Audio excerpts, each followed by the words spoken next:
Morning, and here are your top 5 stocks to watch out for in today's trading session.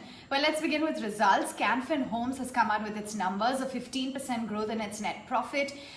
This is at 93 crores versus about 80.89 crores in the last year. The net income is at 522 crores. That's a growth of about 8% from what they delivered last year at about 484 crores. The company has maintained 100% asset cover on their secured redeemable non-convertible debentures in accordance with the RBI guidelines. They hold a provision of about 72.9 crore rupees, and this is largely on the requirement on the COVID regulatory package according to the company. So that's the earnings from Can Fin Homes. The provisions are about 44 crores versus 41 crores on a sequential basis. Meantime, Tata Motors, and some comments coming in from N. Chandra about the long-term plans. He said that Tata Motors has 48,000 crores of debt currently, and that the company is working to becoming a zero debt company in the next 3 years.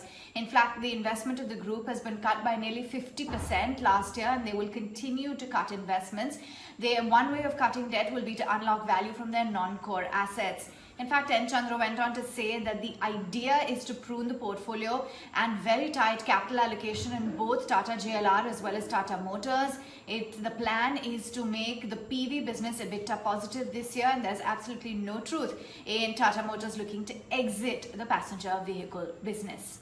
Getting a move on then to Edelweiss Financial. Watch out for this stock as PAG, or Pacific Alliance Group, the world's largest Asia-focused alternate asset management company, is set to take a majority stake in the wealth investment banking and capital market business of Edelweiss Financial Services. This is according to sources. In fact, this is going to mark Pacific Alliance Group's maiden private equity investment in India.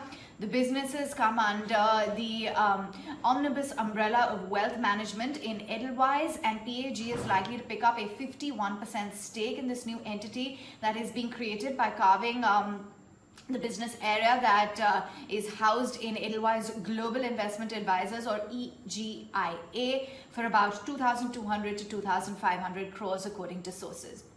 Viatec Wabag, and this water treatment company, is going to be in focus as they've approved 7.5 million issue of shares on a preferential basis to 3 investors who are marquee investors to raise about 120 crore rupees. Rekha Rakesh Jhunjhunwala has bought about 80 crore shares for 50 lakh on a preferential share basis. Basera Home Finance buys about 15 lakh shares for about 24 crore rupees, and Sushma Anand Jain and Anand Jaikumar Jain bought about 10 lakh shares for 16 crores. These investments happened at 160 rupees a share, which was about a 42% discount to the closing price, which was 227 rupees per share. The company has said that they plan to fuel their growth plans. And Lupin on the brokerage radar, all of them very bullish. Morgan Stanley has an overweight rating with a target at 1,016, saying that Lupin can generate $120 to $150 million in sales over the next 2 years. That Albuterol, Acerol market is, they see it at about $2.9 billion. Nomura has a buy with a target at 1,012, saying that receiving the approval for G Pro Air is in line with expectations. Motilal Oswal a buy with a target at 1,130.